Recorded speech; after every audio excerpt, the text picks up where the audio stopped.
Cricket Australia is in damage control over sensational allegations by sacked coach Mickey Arthur. Nine's cricket reporter Ros Kelly joins us with the details. Ros, what exactly is Arthur claiming? Georgie, it became public on the weekend that Mickey Arthur is suing Cricket Australia over his sacking, but now details have emerged of exactly what he has put on record over his dismissal and problems within the Australian team. In a document submitted to the court, he's asking for $4 million in compensation or his job back. He's also confirmed many reports that have been around for a long time that Michael Clarke and Shane Watson do not get along.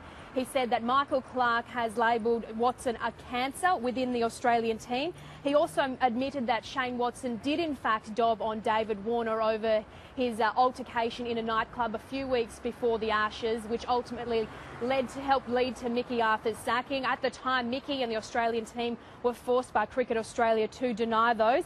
Now, the team, they did have their first training session here in London at Lord's today. They are shaken up by the news because they have only 2 days to prepare for the second test.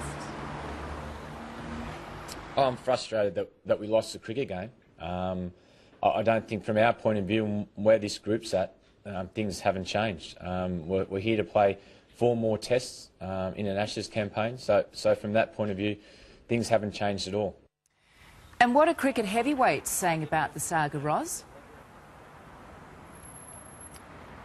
Georgie, Cricket Australia, they have released a statement saying we're disappointed that it's come to this, but CA is confident in its position on this matter and sure it will get resolved in an appropriate manner. Glenn McGrath, he was brought into Australian camp today to help inspire the team, while Shane Warne, he has commented on it. He says Cricket Australia had no choice due to Australia's poor performance in test matches and one days recently. If things aren't working, you're the first person to go. Yeah. That or the captain. And they're not going to get rid of Michael Clarke after the best year, so unfortunately Mickey Arthur has to go. So for him to come out and say that he wants $4 million, are you serious? That's poor form, I would have thought. Now, Georgie, we must remember at the time of Mickey Arthur's sacking, Australian cricket CEO James Sutherland admitted that he could possibly be a scapegoat. The Aussies, they are currently at Australia House here in London having a function with the High Commissioner. I've spoken to Michael Clarke and he said this is really the last thing they need ahead of the second test. All right, we'll leave it there for now. Ros Kelly in London, thank you very much.